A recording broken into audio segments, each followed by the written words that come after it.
নমস্কার বন্ধুরা, পঞ্চব্যঞ্জন হেসেলে সবাইকে স্বাগত। আজ নিয়ে এসেছি ভিন্ন স্বাদের এক তরকারি। তার জন্য নিয়েছি মুসুরির ডাল আর লঙ্কা।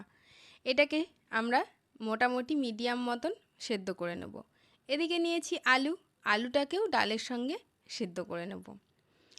আর তার সঙ্গে লাগবে আমাদের কিছু সবজি। সেই সবজিগুলো আমরা ছোট করে টুকরো করে নেব। আর টুকরো করতে করতে তোমাদের সঙ্গে একটা গল্প করি। আজকে এই রান্না আনার পেছনে একটা গল্প রয়েছে। মেসবাড়িতে অনেক সময়তেই কিন্তু আমাদের থাকতে হয়, কর্মসূত্রেই হোক আর পড়াশোনার সূত্রেই হোক, বা বাড়িতেও কিন্তু আমাদের অনেক সময় একা থাকতে হয়।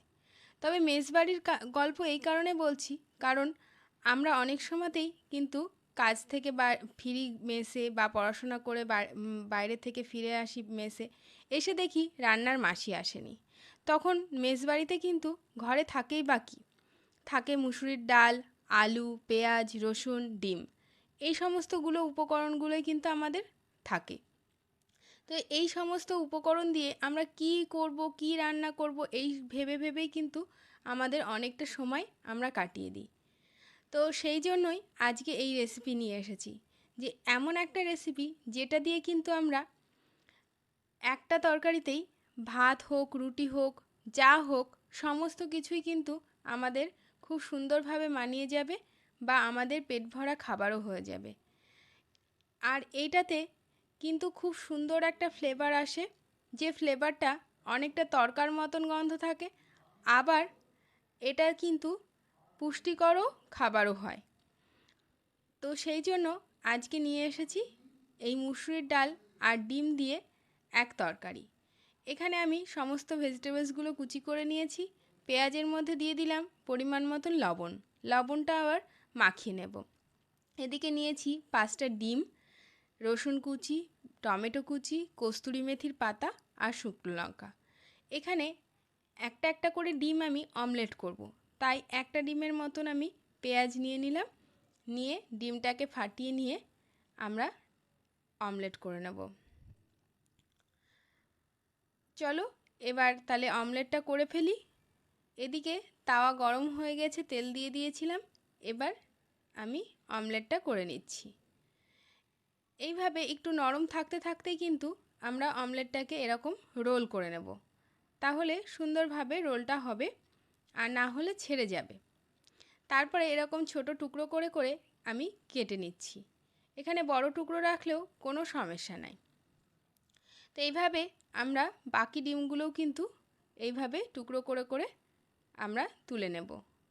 তো আমার চ্যানেলের বিভিন্ন রেসিপি তোমাদের কাছে কেমন লাগছে, যদি ভালো লেগে থাকে অবশ্যই কমেন্ট করে জানিও, আর লাইক, শেয়ার, কমেন্ট করতে ভুলো না। আর যারা নতুন এসেছো তারা অবশ্যই সাবস্ক্রাইব করে পাশে থেকো, আর পাশে থাকা বেল আইকনটি প্রেস করে রেখো। এদিকে আলু সেদ্ধটাকে আমি চাকু দিয়ে ছোট করে টুকরো করে নিলাম। কড়াই গরম হয়ে গেছিলো, কড়াইয়ের মধ্যে দিয়ে দিলাম 3 টেবিল চামচ সর্ষের তেল। এই রান্নায় কিন্তু খুবই সামান্য পরিমাণে তেল মশলা লাগে। দিয়ে দিলাম গোটা জিরে ফোড়নে, আর দিয়ে দিলাম 2টো শুকনো লঙ্কাকে মাঝখান থেকে ফাটিয়ে। দিয়ে দিলাম রসুন কুচি, রসুন কুচিটা ভাজা হয়ে গেলে দিয়ে দিয়েছি পেঁয়াজ কুচি। পেঁয়াজটাকে একটু নাড়াচাড়া করে ভেজে নিয়ে এর মধ্যে দিয়ে দেবো আমি এই আলুর টুকরোগুলোকে। আলুর টুকরোগুলোকে একটু নাড়াচাড়া করে নিয়ে এর মধ্যে দিয়ে দেবো আমি পরিমাণ মতন লবণ। আর হলুদটা দেওয়া হয়ে গেছিলো বন্ধুরা, সেটা তোমাদের দেখানো হয়নি। এবার আবার একটু আলুটাকে নাড়াচাড়া করে নিচ্ছি, নিয়ে এর মধ্যে দিয়ে দিচ্ছি টমেটোর টুকরোটাকে। টমেটোর টুকরোটাকে সঙ্গে দিয়ে দেবো আমি এখানে কস্তুরি মেথির পাতা। কস্তুরি মেথির পাতাটাই কিন্তু এখানে একটা তরকা তরকা গন্ধ নিয়ে আসবে। আর দিয়ে দিলাম একটু সামান্য জিরে গুঁড়ো, ধনে গুঁড়ো। দেখো কত অল্প মশলা লাগছে এই রান্নাতে, আর তেলও কিন্তু খুবই সামান্য।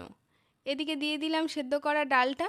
ডালটা কিন্তু আমি এখানে ঝরঝরে করে সেদ্ধ করেছিলাম, প্রয়োজনে একটু বেশি সেদ্ধ হলেও অসুবিধা নেই। দিয়ে দিলাম পরিমাণ মতন 2 বাটি জল। এবার একটু ফুটে উঠলে দিয়ে দিলাম কয়েকটা ফাটানো লঙ্কা, ফাটানো হোক চেরা হোক, কাঁচা লঙ্কা দিয়ে দিলাম। আর দিলাম পরিমাণ মতন লবণ আর একটু মিট মশলার গুঁড়ো। মিট মশলার গুঁড়োটা অবশ্যই অপশনাল, ঘরে থাকলে দেবে, না হলে লাগবে না। এবার ভালো করে ফুটে উঠলেই আমরা দিয়ে দেব এর মধ্যে ডিমের এই ভেজে রাখা টুকরোগুলোকে। ডিমের এই ভেজে রাখা টুকরোগুলো দেওয়ার পরে 2 থেকে 3 মিনিট মিডিয়াম থেকে বা লো এই হিটে আমরা ফুটিয়ে নেব ঢাকা দিয়ে। তারপরেই খানিকক্ষণ রাখতে হবে কিন্তু আমাদের স্ট্যান্ডিং হিটে। আর স্ট্যান্ডিং হিটে রাখলেই কিন্তু আমাদের তৈরি হয়ে যাবে এই ডাল দিয়ে মুসুরির ডালের এক তরকারি।